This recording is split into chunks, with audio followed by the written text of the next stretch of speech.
Hello, Alex here, and in this video I want to talk about the Ago processor from Vintage Visual, a tool that adds automated agitation and all the benefits of rotary processing, along with temperature compensation to your regular old Paterson tank. Let's get into it.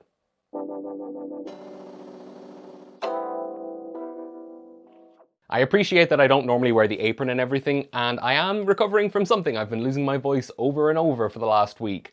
But I'm under a lot of time pressure at the minute. I just got back from shooting a wedding in southern rural France. Woe is me, I know.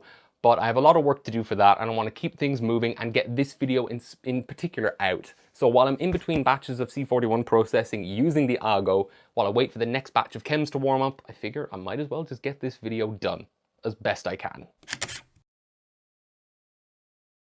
Before I really do get into the video though, I do have to give my full disclosure because the folks at Vintage Visual, Arno and Junice, reached out to me a few months ago, 4 or 5 months ago, and asked if I would be interested in testing a pre-production unit in exchange for my review and testing some of their claims independently. Evidently I agreed, and I picked it up from them at the photo and video show in Birmingham earlier this year. So I've had this thing for about three and a half months at this point. I've developed like 21 to 23 black and white rolls using the Ago so far, and 9 color rolls plus 6 more that I'm going to do later today, but I haven't touched any E6 yet, and I haven't done any ECN2, though I have cross-processed some 250D in C41, obviously with renjet removal. The Ago is set to release in August of this year, and I just want to get this video out well in advance of that to kind of shine some light on what I think could be a very powerful tool for the right person. If you take nothing else away from this video, it offers about 80% of the benefits of a full Jobo setup like a CPE2 with a lift and everything at a tiny fraction of the cost. To give you a high-level summary of some of the key details, the Ago was born from a master's thesis project that eventually grew into a highly successful Indiegogo campaign at the end of 2023. It fits any Super System 4 Paterson tank, that's the modern type that pretty much all of us will have. It gives you constant, continuous rotary agitation of the reels inside the tank, freeing up your hands to do other things. It gives you temperature compensation, not temperature control. It doesn't include a heater. It measures the temperature of the solutions inside the tank and extends or reduces the development time accordingly based on a number of graphs that we'll talk about later. And it reduces the overall amount of solution that you need to fill the tank, because you don't have to fill the whole thing all the way up to the brim. You can just fill like this lower section here. The benefits in terms of the percentage reduction will vary depending on the size of the tank that you actually use. The main body of the Ago is about 135 by 130 by 90 millimeters, but the motor axle sticks out at another 40-ish millimeters. The outer casing is made of a solid block of plastic, and a thick rubber gasket ensures a tight seal to the tank. The Ago weighs in at about 630 grams, and it's powered by 2 internal rechargeable lithium-ion 18650 cells. Charging is handled by a USB Type-C port on the right side of the unit, and it isn't a high-speed fast charging port, but that really isn't a problem. Trust me. A rear stand fits to the base of the tank to lift it up and keep it level for rotary processing and give you a bit more stability when you're using it in the vertical mode. A few people have asked me how this thing actually maintains that seal while rotating the tank, and the answer is that it doesn't. Like I said, it rotates the reels inside the tank itself, and you can see that in this clip here where I've removed the funnel just for demonstration. Just under the motor axle you can see a metal probe, and this is what measures the temperature of the chemicals inside the tank. Development, bleaching, and fixing are standard chemical reactions that go more quickly at higher temperature and proceed more slowly when the temperature is lower. And I know a lot of people who will just stick a temperature probe inside their Paterson tank halfway through development and look at the current temperature, see if it's increasing or decreasing, and adjust their final time accordingly to reach a certain target density with their negatives. That's basically what this is doing, but with a much higher polling rate and with a lot more precision. For black and white film, Ilford have a chart out there that lets you say take the 20 or 24 degree time in a datasheet for a film, and this will work for pretty much any black and white film, and adjust it to say an 18 degree room temperature or 28 degrees if you live in a very hot climate. And what Vintage Visual have done is work out their own set of curves for not just black and white film, though they do say they're curve and graph agrees very closely with Ilford's, which is a good sign. But they've worked them out for a range of C41 and even E6 and ECN2 kits as well, because not all kits are the same. But suffice to say, they've put a lot of work into making sure this thing gives you consistent, reproducible results, at least the most consistent reproducible result without active temperature control by compensating for the change in temperature. When I was doing my earlier C41 work with Harman Phoenix 200, I tried developing it at 25 degrees instead of 38, and there was a very visible, obvious difference in the quality of the negatives. But that's 38 down to 25. That is a huge temperature difference, and the temperature compensation in terms of the time compensation for the temperature wasn't really that great in my experience. With this thing though, you're talking about dropping from say 38-ish degrees down to 33 to 34 degrees in my experience for my room temperature in Ireland. You know, depending on your room temperature, you're going to see a faster drop or very little drop potentially. For a scanning workflow, it feels like there will be a measurable difference in the color cast and the negatives and the relative density of each layer, but it probably won't matter, at least for scanning. For darkroom printing, I have no idea if that 5-ish degrees difference is going to be make or break. It may or may not, and I'm definitely not qualified to talk about that. But I will be looking at scanning and talking about this in a lot more detail for color film in a separate video down the line. Because the liquid inside the tank needs to touch the temperature probe for the temperature compensation to actually work, the algo is designed to be used with a funnel that has 3 holes drilled into it to allow the liquid to just seep out and make contact. This does not compromise the light tightness of it, and you can use it as a normal funnel for normal hand processing with or without the algo. In my case, I received an adhesive template sticker to drill out the holes, and that was an absolute breeze. I just stuck the sticker on, drilled some pilot holes, and bored them out before sanding it down. Arno and Junis have actually partnered with Paterson themselves to produce funnels with the holes pre-drilled, and these will be included as part of the package at launch. The algo can either be used in a horizontal or a vertical position. When used horizontally, you get full rotary processing with all of the benefits that offers and the temperature compensation. When used in a vertical orientation, you can use the algo like a glorified swizzle stick, but you lose most of the benefits of using this thing. It is an option, sure, but it's not something I have any interest in whatsoever, and none of the roles that I've developed with this thing so far were used in that kind of vertical orientation. Using the algo is dead simple. First things first, load your film into the tank as normal and then attach the tank to the rear stand. Aligning the axle with the notches in the tank's center column, firmly press the algo to the lip of the tank to make a good seal. Normally I push it against my chest just to make sure it's in all the way there. When you do this, make sure that the funnel holes are facing downwards towards the temperature probe and not upwards, or the liquid won't flow. Then turn the algo on and open the program menu. Black and white Ilford is the default for standard black and white processing, so that's what I'm going to use here. I'm taking a roll of Kentmere Pan 400 that I shot at 800, and we're going to develop it in 510 Pyro. When developing by hand, this combination would give you a development time of 15 minutes, but with rotary processing, you typically reduce the development time by 10 to 15% because of the continuous agitation, constantly replenishing fresh development chemicals at the surface of every part of the film.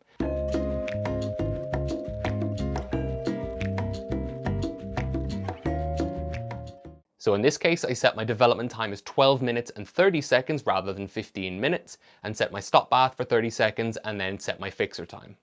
For this standard Paterson 2-reel tank, even though I'm only using one roll here, I need to use 325 ml of developer, so I mixed that up and just poured it in, starting the timer and agitation with a single button press. Then I was able to just walk away and have a cup of coffee, then load up a couple of more tanks with some color film for the next batch of processing after this. Like something like the Massive DevChart app, the algo will beep to let you know when to start the next step, so you can drain the tank, pour in the next chemical, and start again, and keep doing that over and over until you're finished and you pull out your wonderful, beautiful negatives with perfect density.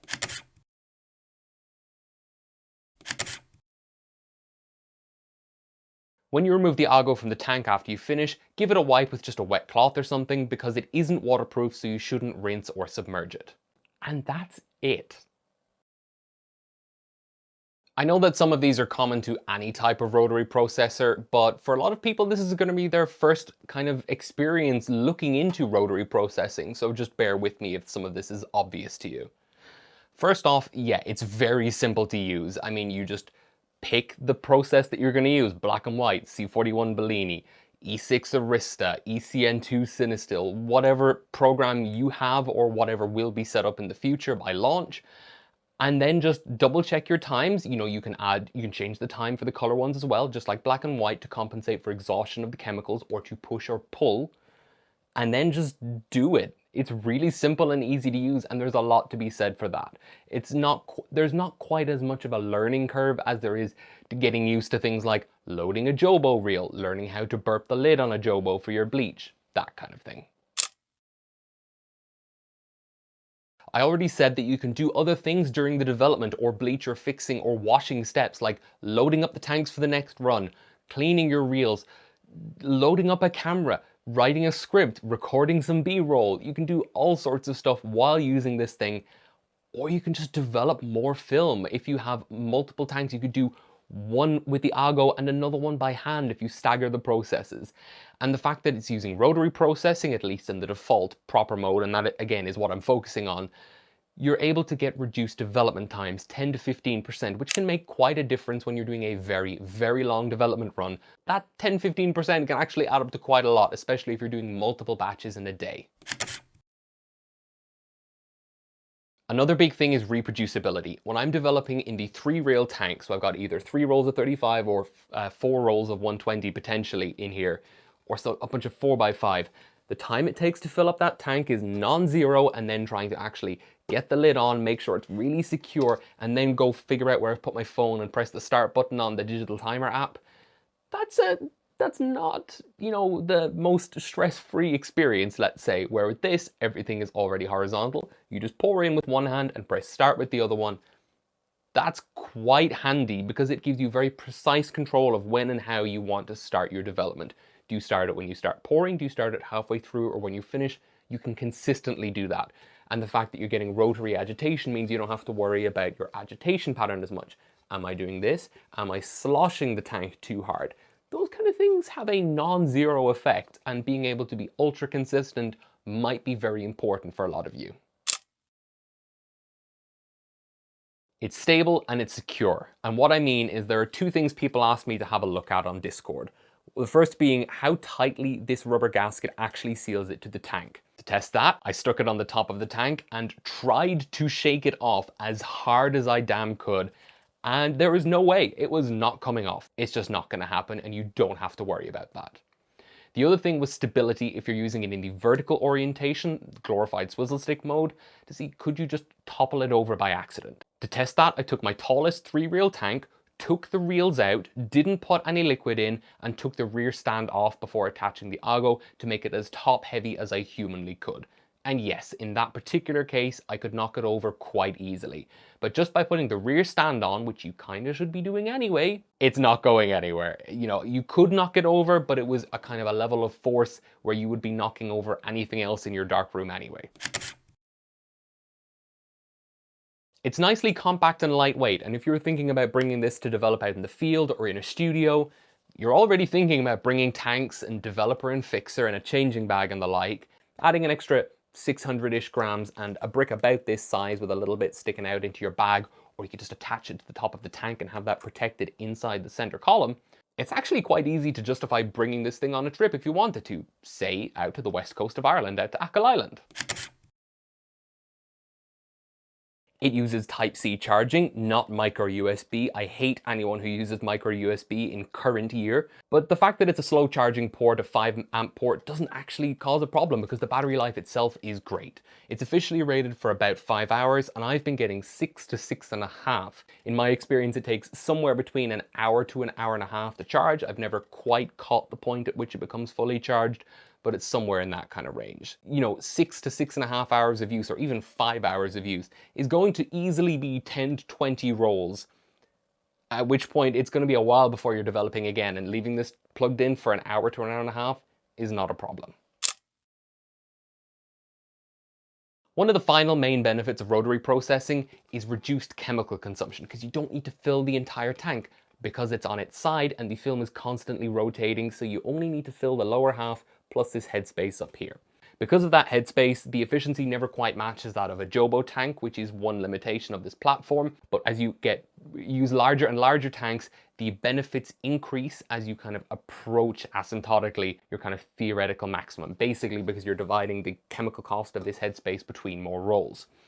What that means is you can use less developer, fixer, or whatever, which reduces your cost, especially for one-shot developers. For replenished stuff, it doesn't matter too much.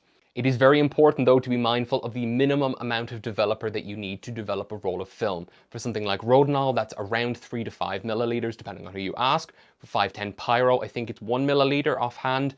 For Xtol, it's 100 milliliters, and for D76 and ID11, it's 236 milliliters. So this tank takes, I believe, 425 to 450 mil horizontally with the Argo, 236 mils of D76 at, say, 1+1, for example, would be 465 mils.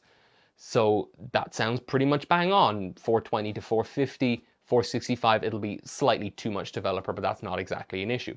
But at 1+1, that's only enough developer to develop one roll of film, not the potentially 3 rolls that you could have in here. It doesn't reduce the minimum amount of chemical developer you need to develop the film, it reduces the volume of solution that is required. The final thing I'll say in this section, which I'm tentatively putting in the pros section, is the prospect of ongoing and future development. This is a pre-production unit again, it's not out for purchase yet. But since the previous videos that I've seen on YouTube, there are a lot more features and a lot more color kits that are specifically supported by the Argo that weren't in the past. And they are actively working on this over at Vintage Visual to equip the Argo to work as best it can in as many possible situations, especially with C41 and now ECN2 kits, which is something they started working on relatively recently. There is also talk of adding a web interface, which was one of their Indiegogo stretch goals at some point down the line, but there's no guarantee that this will ever happen, so do bear that in mind. I can only tell you what I know this thing is and offers right now. If these things come out or come to pass, that would be absolutely incredible, but do not buy this product assuming these things are going to happen. I absolutely despise when I see people online buy a camera in hopes that, oh, it doesn't do this thing, but maybe they'll add it in firmware one day. That is absolute brain rot. And I just want to say that I'm very hopeful for the future of this product, but I do not want to give you false hope and say that these things are definitely going to happen, because nobody knows for sure that they will. There's a good chance that some of you will have already noticed this in the B-roll, but the display viewing angles really aren't so good. You know, reasonable distances, like arm outstretched kind of length, it's fine. But if you get close at all, the parallax effect of your eyes being in different positions means it just kind of looks weird, because you're seeing like a washed out image with one eye and a really contrasty image with the other. Maybe that'll change for the final production, I have no idea. But as it stands, it's just a bit weird when you get close to it.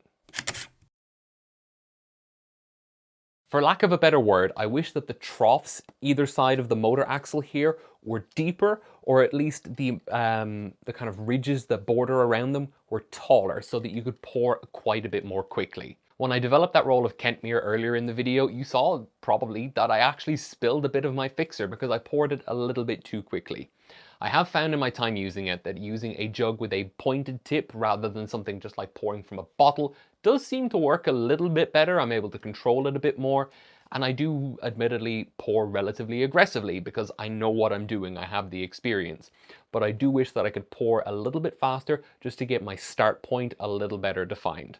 It's a very small thing, I guess, but it's just something to be mindful of. I'm not sure it's fair to call this a con because it does have quite a chunky DC motor inside, but the thing does make a decent bit of noise, and the pitch is a bit higher than the Jobo CPE2s that I've used in the past, which I guess could annoy some people, which is why I'm putting it here. And if it really did annoy you, you were in like a shared space or you just wanted to get away from it, you can literally just take like 2 or 3 steps away and it's basically nothing. It's not exactly going to rip your ears off.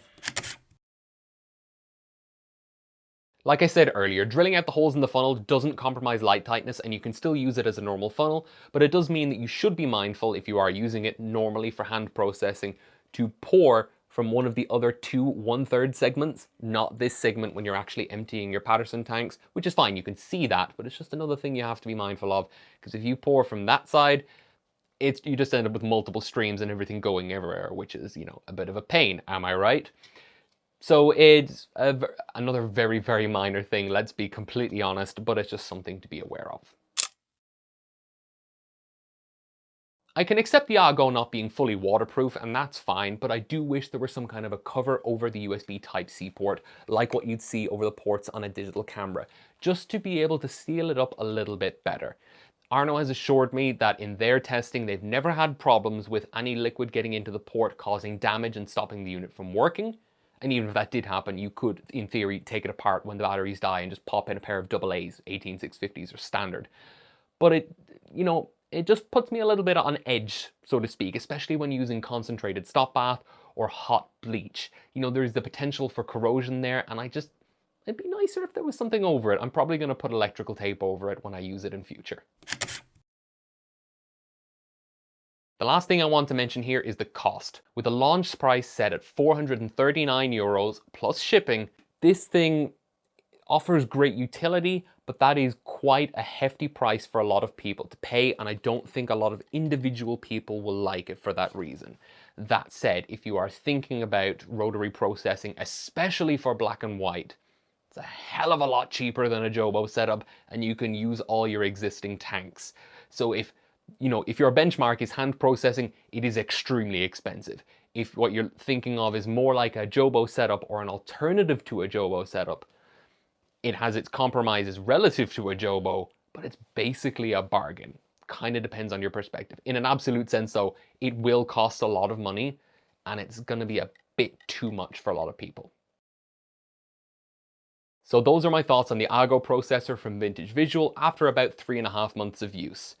I like to think that I would have bought one anyway, and I have said many times in the past that I was heavily interested in one, pending seeing reviews go live, but I can't make you believe me there. I do have the inherent bias of having received this pre-production unit. Fair enough. I feel like there's a spectrum between a Paterson tank on a countertop and a full Jobo setup with a lift. I feel like the Argo sits about here. You could put your tank on a set of rollers, but then you have no form of temperature compensation or management or control, at least not without doing everything by hand, and then you don't have the precision and the polling rate of something like this. You could go for something like the Pira Darkroom Helper, which is significantly cheaper, but has a far worse, very basic display and is limited to a 3-reel tank, so you can't have the maximum size, scale, throughput of operation that the Argo can give you. And of course you could go for something like a Jobo processor with a lift, but that's much larger, significantly more expensive, and as far as I'm aware, completely incompatible with Paterson equipment, which is what most people already have. The folks at Vintage Visual say that the Argo is ideally tailored to small lab operations, people at home who shoot a lot of film, and small shared community spaces like a community darkroom, and I completely agree with them on all counts.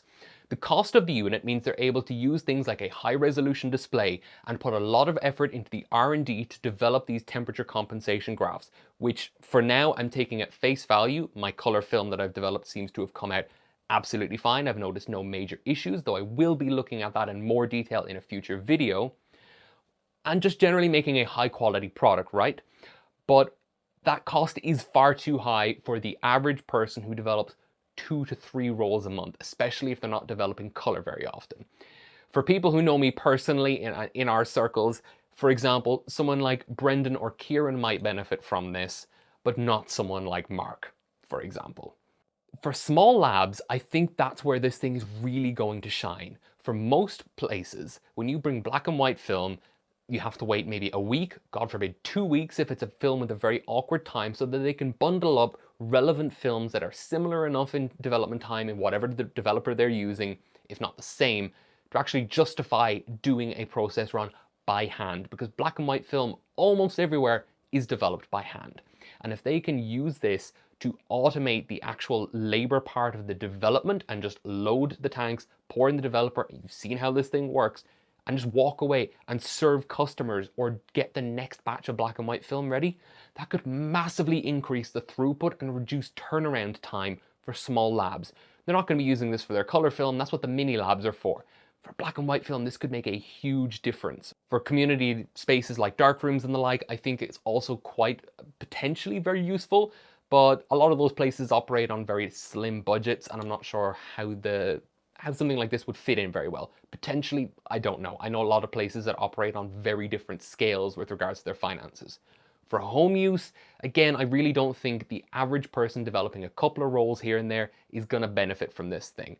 It's not, the benefits for me are more so in the throughput and the convenience, which for a lot of people, it's whatever. It's when you're developing 20 to 30 roles a month that this thing is going to save you a huge amount of time. And if you value your time at all, that's where the benefits are really going to shine.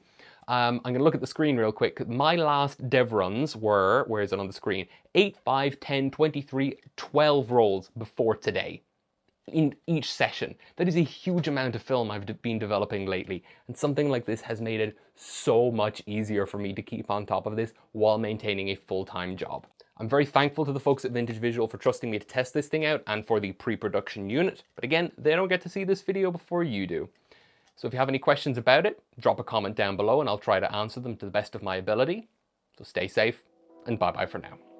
If you don't already, follow me on Instagram at Shaka1277 for new pictures every day. If you liked this video and enjoy what I do on the channel, please consider subscribing or checking out my Patreon, where the tiers start at just €1 per month.